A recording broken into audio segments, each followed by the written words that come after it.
Hello student, कैसे हैं आप लोग। आई होप कि आप लोग अच्छे होंगे। आज की इस वीडियो में हम लोग क्लास 10th के मैथ से प्रश्नावली 8.2 का प्रश्न संख्या पहला से चौथे पार्ट को हल करना सीखेंगे। तो इस वीडियो को आप लोग बिना स्किप किए हुए पूरा देखिएगा।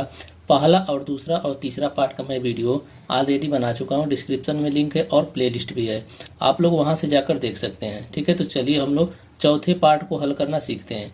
तो यहाँ पर देखिए चौथा पार्ट दिया हुआ है साइन 30 अंश टेन 45 अंश माइनस कोसेक 60 अंश बटे में सेक 30 अंश प्लस कास 60 अंश प्लस कॉट 45 अंश। इसको हमें हल करना है, हल करके आंसर लाना है। चलिए इसको मैं विधि पूर्वक बताता हूँ। तो हल करने के लिए सबसे पहले हम लोग यहाँ पर लिखेंगे हल। ठीक है, यहाँ पर हम लोग लिखेंगे हल। अब हम लोग क्वेश्चन को लिख लेंगे। क्वेश्चन हमारे पास क्या है, साइन 30 अंश प्लस टेन 45 अंश माइनस कोसेक 60 अंश बटे में, यहाँ पर बटा लगा लेंगे, सेक 30 अंश प्लस कॉस 60 अंश प्लस कॉट 45 अंश। ठीक है, इतना हम लोग लिख लेंगे। अब उसके बाद हम लोग इसको हल करना सीखेंगे। कैसे हल करेंगे, यहाँ पर देखिए क्या दिया हुआ है, साइन 30 अंश। साइन 30 अंश का मान क्या होता है, यानी साइन 30 अंश का वैल्यू क्या होता है। तो साइन 30 अंश बराबर होता है 1/2। ठीक है, यहाँ पर प्लस है तो प्लस लिख लेंगे। अब यहाँ पर देखिए टेन 45 अंश बराबर होता है 1। ठीक है, माइनस है तो माइनस लगा लेंगे। कोसेक 60 अंश, कोसेक 60 अंश का मान होता है 2/√3। ठीक है, अब ऊपर वाला का मान हम लोग लिख लिए। अब यहाँ पर बटा है तो बटे का चिन्ह लगा लेंगे। ठीक है, अब बटे के सामने हम लोग बराबर का चिन्ह लगा लेंगे। अब नीचे देखिए क्या दिया हुआ है, सेक 30 अंश। सेक 30 अंश का मान होता है 2/√3, प्लस है तो प्लस लिख लेंगे। कास 60 अंश, कास 60 अंश का मान होता है 1/2, प्लस है तो प्लस लिख लेंगे। कॉट 45 अंश, कॉट 45 अंश बराबर होता है 1। ठीक है, अब यहाँ पर देखिए इसको हल करने के लिए यहाँ पर हम लोग बटे में 1 लिख सकते हैं, यहाँ पर भी और यहाँ पर भी। यहाँ पर देखिए ऊपर भिन्न का जोड़ घटा हो गया है, नीचे भिन्न का जोड़ हुआ है। तो इसको हम लोग हल करेंगे। यहाँ पर देखिए सबसे पहले हम लोग ऊपर वाले को हल करते हैं। तो यहाँ पर देखिए इसका हम लोग एलसीएम लेंगे। नीचे क्या हुआ है, 2 है, 1 है और √3 है। तीनों का हम लोग एलसीएम निकालेंगे तो इसका एलसीएम निकल कर आएगा 2√3। ठीक है, यहाँ पर बट्टे का चिन्ह लगा लेंगे। अब इसको ऊपर वाले को हम लोग हल करेंगे। यहाँ पर देखिए 2 है, 2 से हम लोग 2√3 में भाग करेंगे तो 2 से 2 कट जाएगा, यहाँ पर बचेगा √3। और √3 से ऊपर 1 में गुणा करेंगे तो यहाँ पर आएगा √3। ठीक है, यहाँ पे प्लस है तो प्लस लिख लेंगे। अब यहाँ पर देखिए 1 है, जब 1 से हम लोग 2√3 में भाग करेंगे तो 2√3 ही आएगा। 2√3 से ऊपर 1 में गुणा करेंगे तो यहाँ पर आएगा 2√3, माइनस है तो माइनस लिख लेंगे। अब √3 से हम लोग 2√3 में भाग करेंगे। यहाँ पर देखिए 2√3 में हम लोग √3 से भाग करेंगे तो √3 से √3 कट जाएगा, यहाँ पर बचा हमारे पास 2। ठीक है, तो यहाँ पर 2 बचा है यहाँ पर, तो 2 से हम लोग ऊपर यहाँ पर 2 में गुणा करेंगे। ठीक है, 2 में गुणा करेंगे तो यहाँ पर आएगा 4, तो यहाँ पर हो जाएगा -4। ठीक है, अब ये वाला हम लोग बटा लगाएंगे, बड़ा वाला। यहाँ से हम लोग बटा लगा लेंगे। ये बटे के सामने हम लोग बराबर का चिन्ह लगा लेंगे। ठीक है, अब ऊपर वाला हम लोग हल कर लिए। अब नीचे वाले को हम लोग हल करेंगे। नीचे वाले का एलसीएम हम लोग निकालेंगे। √3 और 2 और 1 दिया हुआ है, इसका हम लोग जब एलसीएम निकालेंगे तो इसका एलसीएम निकल कर आएगा 2√3। ठीक है, अब जैसे हम लोग ऊपर वाले को हल किए हैं उसी तरह से हम लोग नीचे वाले भी हल करेंगे।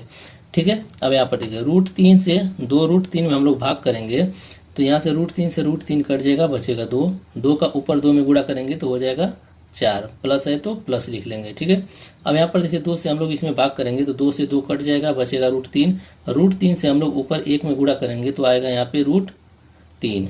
यहाँ पर देखिए प्लस है तो प्लस लिख लेंगे। यहाँ पर देखिए 1 से भाग हम इसमें करेंगे तो सेम यही आएगा। अब इसका हम लोग ऊपर गुणा करेंगे तो आएगा 2√3। ठीक है, अब यहाँ पर देखिए √3 है और प्लस 2√3 है। ठीक है, तो यहाँ पर देखिए रूट के आगे कोई भी अंक नहीं रहता है तो 1 माना जाता है। ठीक है, अब यहाँ पर देखिए 1 और 2 जुड़ेगा तो हो जाएगा 3, तो यहाँ पर हो जाएगा 3√3। यहाँ पे हो जाएगा -4 है तो -4 लिख लेंगे। ठीक है, अब बटे में क्या है 2√3, 2√3। अब ये बड़ा वाला बट्टा हम लगा लेंगे यहाँ पे, और यहाँ पे हम लोग बराबर का चिन्ह लिख लेंगे। ठीक है, अब यहाँ पर देखिए इसको हम लोग जोड़ लेंगे। ठीक है, जैसे यहाँ पर 1 है, मान लेते हैं 1 हो गया, यहाँ पे 2 है, तो 2 को हम लोग 1 में जोड़ेंगे तो ये हो जाएगा 3।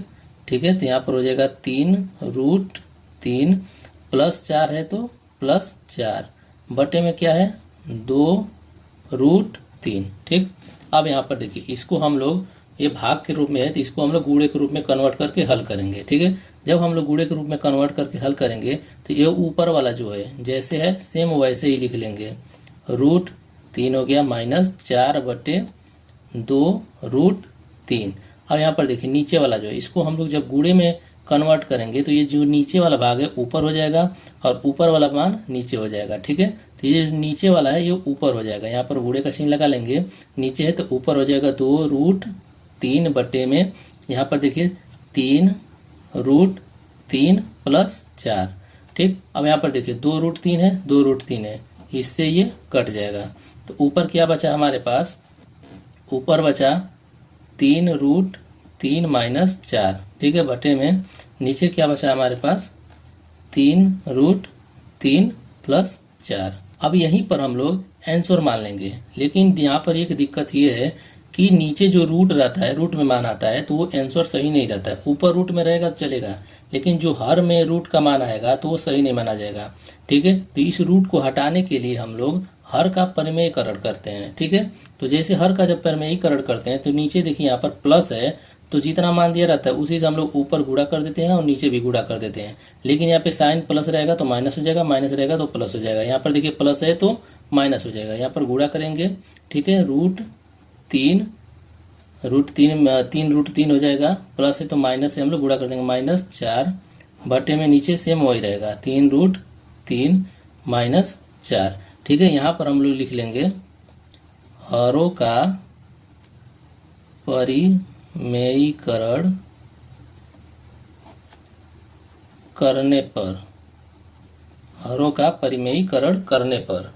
अब यहाँ पर देखिए ऊपर है और 3√3 माइनस 4 गुणे 3√3 माइनस 4, तो ये हमारा हो जाएगा a माइनस बी का होल स्क्वायर, यानी हो जाएगा 3√3 माइनस 4 का होल स्क्वायर। ठीक है, तो चलिए इसको हम लोग यहाँ पे हल करते हैं।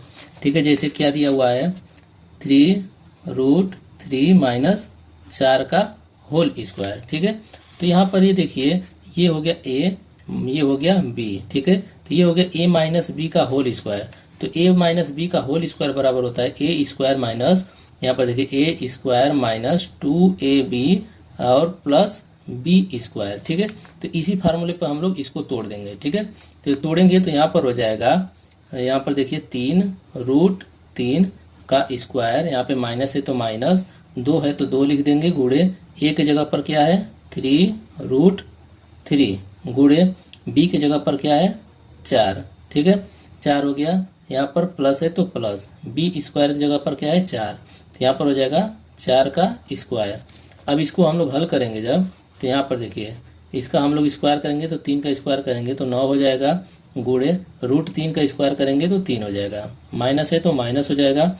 यहाँ पर देखिए ये गुणा हो जाएगा, 2 का 3 में गुणा करेंगे तो 3 दूना के 6 हो जाएगा, और 6 का गुणा 4 में करेंगे तो 6 दूना 12, 6 13 24 हो जाएगा, तो यहाँ पर हो जाएगा 24√3 प्लस यहाँ पर देखिए 4 का स्क्वायर करेंगे तो 16 हो जाएगा। ठीक, अब यहाँ पर हो जाएगा 9 का गुणा 3 में तो 9 दूना 18, 9 3 के 27 हो जाएगा, -24√3 प्लस 16। अब हम ये लोग इसको जोड़ देंगे, इसको जोड़ देंगे तो हो जाएगा, यहाँ पर देखिए हो जाएगा 43, यहाँ पे माइनस है तो -24√3। ठीक है, तो इतना हम लोग का निकल कर आया 43 -24√3। तो यहाँ पर हम लोग लिख देंगे ऊपर बराबर 43 -24√3 बटे में। अब इसको हम लोग हल करेंगे तो ये देखिए किस फार्मूले पे बन रहा है। देखिए अब नीचे वाले को हम लोग हल करते हैं, तो जैसे देखिए नीचे क्या दिया हुआ है √3 प्लस 4, एक ब्रैकेट में है इंटू 3√3 माइनस 4 एक ब्रैकेट में है। ठीक है, तो ये एक फार्मूला बन रहा है, जैसे देखिए a प्लस बी, ठीक है, इंटू a माइनस बी, इसका फार्मूले पे ये आ रहा है। तो यहाँ पर देखिए a प्लस बी और a माइनस बी बराबर होता है a square minus B square. ठीक है, तो इसी फार्मूले पे हम लोग इसको रख देंगे। ठीक है, a की जगह पर क्या है 3√3 है। ठीक है, b की जगह पर क्या है 4 है। तो यहाँ पर देखिए ये हो जाएगा a की जगह पर 3√3 का होल स्क्वायर, फिर उसके बाद यहाँ पर देखिए माइनस है तो माइनस लग जाएगा, b की जगह पर 4 है तो 4 का होल स्क्वायर। ठीक है, अब यहाँ पर देखिए 3 का स्क्वायर निकालेंगे तो 9 हो जाएगा और √3 का स्क्वायर निकालेंगे तो गुणे 3 होगा। ठीक, अब यहाँ पर देखिए माइनस है तो माइनस 4 का स्क्वायर करेंगे तो 16 हो जाएगा। ठीक है, 9 तरीके 27 हो जाएगा -16। अब 27 में से 16 को घटाएंगे तो आएगा 11। तो इतने की जगह पर हम लोग 11 लिख देंगे, हल करके 11 आया है तो नीचे हम लोग लिख देंगे 11। ठीक है, यही हमारा आंसर आ जाएगा। तो क्या निकल कर आया है 43 - 24√3/11, यही आंसर हो जाएगा। आई होप कि आप लोगों को ये अच्छे से समझ में आया होगा। अगर आप लोगों को अच्छे समझ में नहीं आया होगा तो वीडियो को आप लोग 2 बार 3 बार देखेंगे ध्यानपूर्वक, तो आप लोगों को अच्छे से समझ में आ जाएगा। उसके बाद भी आप लोगों को कोई भी डाउट, कोई भी कन्फ्यूजन होता है तो कमेंट बॉक्स में कमेंट करके हमसे पूछ सकते हैं। ठीक है, अगर ये वीडियो आप लोगों को अच्छा लगा हो, हेल्पफुल हो, तो इस वीडियो को आप लोग लाइक ज़रूर कीजिएगा और अपने दोस्तों को अधिक से अधिक शेयर ज़रूर कीजिएगा। और चैनल पर नए हैं तो चैनल को सब्सक्राइब भी ज़रूर कीजिएगा। ठीक है, तो आज के लिए बस इतना ही, मिलते हैं नेक्स्ट वीडियो में। धन्यवाद।